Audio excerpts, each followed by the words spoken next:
하나님이 사랑하시는 비산들교회 성도님들, 지난 하루 동안 평안하셨습니까? 오늘도 말씀을 통해 새롭게 변화되는 저와 여러분들 되시기를 간절히 소망합니다.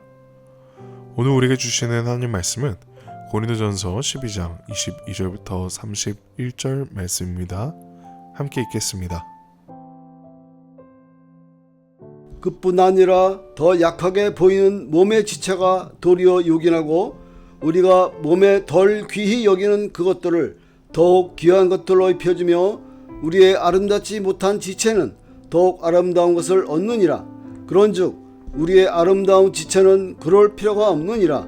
오직 하나님이 몸을 고르게 하여 부족한 지체에게 귀중함을 더하사 몸 가운데서 분쟁이 없고 오직 여러 지체가 서로 같이 돌보게 하셨느니라.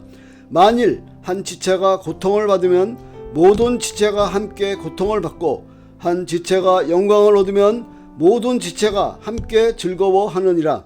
너희는 그리스도의 몸이요 지체의 각 부분이라. 하나님이 교회 중에 몇을 세우셨으니 첫째는 사도요, 둘째는 선지자요, 셋째는 교사요, 그 다음은 능력을 행하는 자요, 그 다음은 병 고치는 은사와 서로 돕는 것과 다스리는 것과 각종 방언을 말하는 것이라. 다 사도이겠느냐? 다 선지자이겠느냐? 다 교사이겠느냐? 다 능력을 행하는 자이겠느냐? 다 병 고치는 은사를 가진 자이겠느냐? 다 방언을 말하는 자이겠느냐? 다 통역하는 자이겠느냐? 너희는 더욱 큰 은사를 사모하라. 내가 또한 가장 좋은 길을 너희에게 보이리라. 아멘. 기도하겠습니다. 하나님 아버지, 연약한 우리를 부르시고 예배할 수 있게 하심에 감사드립니다. 오늘 하루도 주님의 말씀에 순종하며 따라가는 자들이 되기를 소망하오니 우리와 함께하여 주시옵소서. 예수님의 이름으로 기도드렸습니다. 아멘.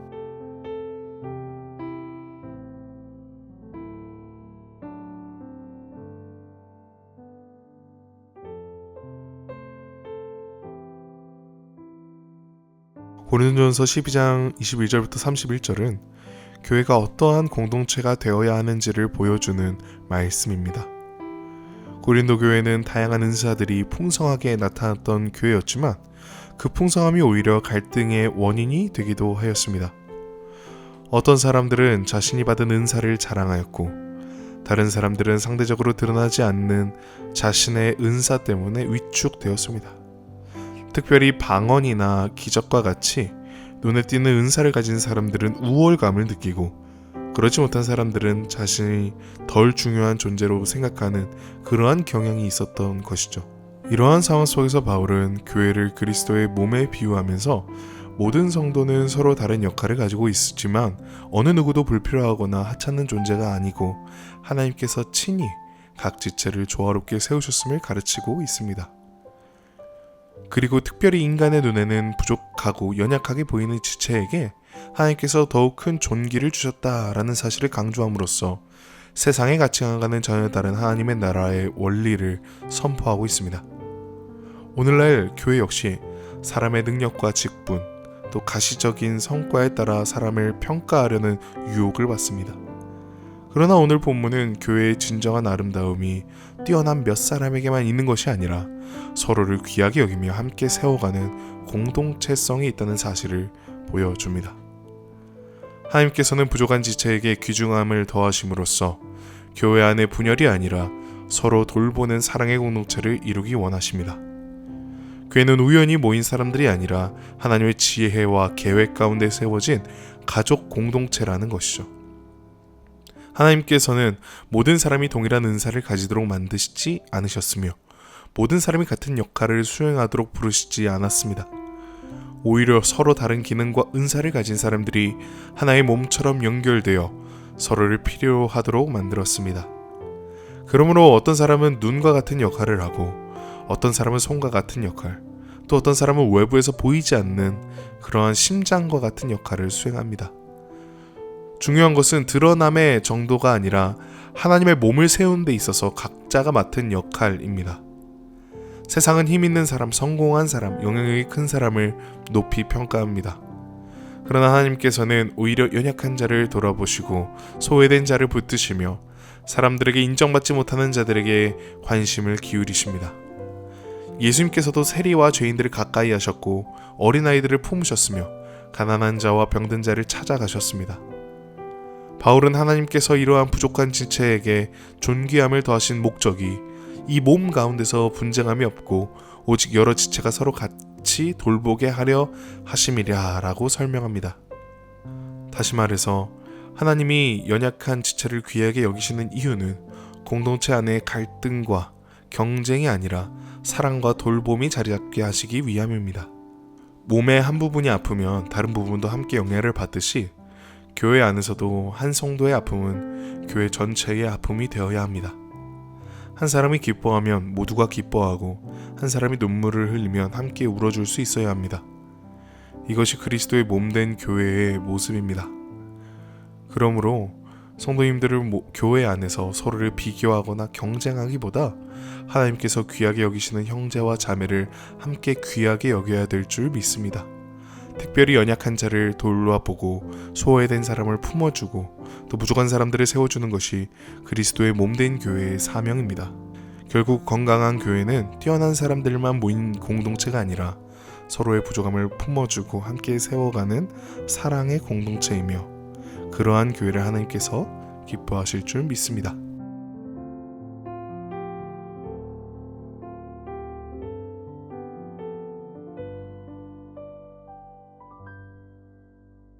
(31절에서) 바울은 너희는 더욱 큰 은사를 사모하라. 내가 또한 가장 좋은 길을 너에게 보이리라 라고 말씀합니다. 이 말씀은 고린도서 전체를 이해하는 데 있어서 중요한 말씀인데요. 왜냐하면 바울은 12장에서 은사의 다양성을 설명한 후에 13장에서 사랑의 중요성을 말하고 14장에서 은사의 바른 사용에 대해 다시 설명하기 때문입니다. 따라서 더욱 큰 은사를 사모하라 라는 권면은 더 놀라운 능력을 얻으라 라는 의미가 아니라 교회를 세우고 성도들을 유익하게 하는 방향으로 은사를 사용하라 라는 권면입니다. 고린도 교회 성도들은 은사 자체에 많은 관심을 가지고 있었습니다. 성령님께서 주시는 은사가 풍성하게 나타났지만 문제는 은사를 바라보는 태도였습니다. 그들은 은사를 하나님께서 맡기신 섬김의 도구로 보기보다 자신의 영적인 수준을 드러내는 수단으로 여겼습니다. 그러나 바울은 은사의 목적이 이러한 자기 과시가 아니라 공동체의 유익에 있다는 사실을 강조합니다. 또한 바울이 말하는 더욱 큰 은사는 화려하거나 신비한 은사를 의미하진 않습니다. 고린도전서 14장으로 이어지는 문맥을 살펴보면 바울은 개인적인 체험만을 위한 은사보다 공동체 전체를 세워주는 은사를 더 중요하게 여기고 있음을 알 수 있습니다. 결국 더욱더 큰 은사란 많은 사람들에게 유익을 끼치고 교회를 세우며 성도들의 믿음을 성장시키는 데에 사용되는 은사를 의미합니다. 사실 하나님께서 주시는 은사에는 크고 작은 차이가 없습니다. 사람의 눈에는 차이가 있어 보일 수 있지만 하나님께서 보실 때 모든 은사는 귀한 선물입니다. 어떤 사람은 말씀을 가르치는 은사를 받았고 어떤 사람은 섬기는 은사를 받았으며 어떤 사람은 위로하는 은사를 받았습니다. 어떤 사람은 보이지 않는 곳에서 충성스럽게 봉사하는 은사를 받았습니다. 중요한 것은 내가 어떠한 은사를 가졌느냐가 아니라 하나님께서 주신 은사를 가지고 얼마나 충성스럽게 섬기느냐입니다.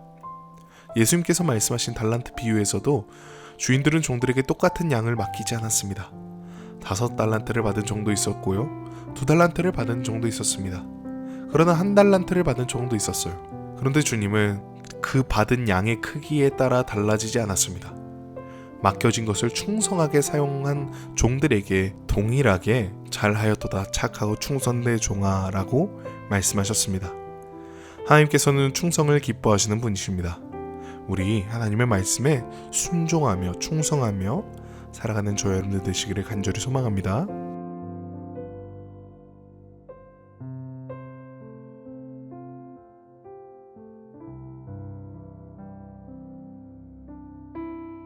앞서 말했듯 바울이 말하는 더욱더 큰 은사는 개인의 만족이나 영적인 우월감이 아니라 공동체의 유익을 위한 것입니다. 바울은 이를 몸의 비유를 통해 모든 지체가 서로 연결되어 있으며 어느 한 부분도 독립적으로 존재할 수 없다라고 말씀했습니다. 몸의 각 기관은 자기 자신만을 위해 존재하지 않습니다. 눈은 온 몸을 위해 존재하고 손도 몸 전체를 위해 존재하며 심장도 자기 자신을 위해 뛰는 것이 아니라 온 몸에 생명을 공급하기 위해 움직인다는 것이죠. 이처럼 교회 안에 있는 모든 은사도 자신을 위한 것이 아니라 다른 사람을 살리고 세우기 위해 주어진 것입니다. 하나님께서 성령의 다양한 은사를 주신 목적은 그리스도의 몸된 교회가 건강하게 성장하도록 하시기 위함입니다. 또한 바울이 더욱더 큰 은사를 사모하라고 말하는 이유는 사랑 때문입니다. 고린도전서 13장이 바로 이어지는데요. 이것은 결코 우연이 아닙니다. 바울은 은사의 목록을 설명한 뒤에 갑자기 사랑에 대해 말하기 시작하는 것이 아닙니다. 오히려 사랑은 은사에 대한 교훈의 절정이며 결론입니다. 사랑이야말로 모든 은사를 바르게 사용하게 하는 원리이기 때문입니다. 사랑이 없는 은사는 아무리 화려해 보여도 하나님 앞에서 아무것도 아닙니다. 사람의 방언과 천사의 말을 할지라도 사랑이 없으면 소리나는 구리와 울리는 꽹과리에 불과합니다. 예언하는 능력이 있고 모든 비밀과 모든 지식을 알며 산을 옮길 만한 믿음이 있을지라도 사랑이 없으면 아무것도 아닙니다. 자신의 소유를 모두 나누어 주고 심지어 몸을 불사르게 내어줄지라도 사랑이 없으면 아무 유익이 없습니다. 결국 하나님께서 기뻐하시는 것은 큰 능력을 가진 사람이 아니라 큰 사랑을 가진 사람입니다. 사람들은 대단한 업적을 남기는 사람들에게 감탄하지만 하나님께서는 사랑으로 섬기는 사람을 귀하게 여기십니다. 사람들은 눈에 띄는 사역을 중요하게 생각하지만 하나님께서는 아무도 알아주지 않는 사역의 자리에서 묵묵하게 충성하는 자들을 기억하십니다. 예수님께서도 제자들에게 너희가 서로 사랑하면 이로써 모든 사람이 너에게 내 제자인 줄 알리라 라고 말씀하셨습니다. 예수님께서는 제자들에게 세상을 놀라게 할 능력을 먼저 말씀하시지 않으셨습니다. 먼저 너희가 서로 사랑하라 라고 명령하였습니다. 왜냐하면 사랑이야말로 하나님 나라 백성의 가장 분명한 특징이기 때문입니다. 초대교회가 세상 가운데 강력한 영향력을 미칠 수 있었던 것도 기적이 많았기 때문이가 아니라 서로 사랑하며 섬기는 공동체였기 때문입니다. 가진 것을 서로 나누고 연약한 자를 돌보며 고난받는 형제들과 함께 울었던 그들의 모습은 세상 사람들에게 깊은 감동을 주었습니다. 오늘날 교회도 역시 마찬가지입니다. 교회가 세상 가운데 참된 빛과 소금의 역할을 감당하기 위해서 먼저 사랑의 공동체가 되어야 합니다. 뛰어난 프로그램보다 사랑이 필요합니다. 화려한 행사보다 사랑이 필요하고 큰 건물보다 사랑이 필요합니다. 무수한 은사보다 사랑이 필요합니다. 사랑이 없는 교회는 아무리 많은 활동을 하더라도 사람들에게 상처 줄 수 있습니다. 그러나 사랑이 넘치는 교회는 비록 부족한 점이 있을지라도 사람들을 품고 살리며 하나님의 은혜를 나타낼 수 있습니다. 사랑하는 비싼 교회 성도님들, 우리는 은사를 자랑하기보다 사랑을 자랑해야 합니다. 또 경쟁하기보다 서로를 세워주어야 합니다. 높아지기보다 섬기는 자가 되어야 합니다. 가장 위대한 은사는 사람들을 사랑할 수 있는 마음이며 가장 아름다운 능력은 그리스도의 사랑으로 형제를 섬기는 능력입니다. 하나님께서 우리 모두에게 이러한 사랑을 풍성히 부어주셔서 각자에게 맡겨진 은사를 통해 서로를 세우고 그리스도의 몸된 교회를 아름답게 이루어가는 비산동교회 모든 성도님들 되시기를 주님의 이름으로 간절히 소망합니다. 기도하겠습니다. 하나님 아버지 감사합니다. 오늘 이렇게 모이게 하시고 기도할 수 있게 하심에 감사드립니다. 더욱더 큰 은사를 사모하길 소망합니다. 이 은사는 나의 유익과 뜻을 위하여 사용하는 것이 아니라 교회를 세우기 위하여 사용할 것이며 또한 은사를 사모하기 이전에 먼저 사랑하는 마음을 우리 가운데 채워주시옵소서. 그래서 우리가 그저 그렇게 은사를 남발하는 것이 아니라 사랑하는 마음으로 주님의 교회를 세우는 마음을 가지고 은사를 사용하는 모든 비산동교회 성도님들 될 수 있도록 도와주시옵소서. 감사합니다. 예수님의 이름으로 기도드렸습니다. 아멘.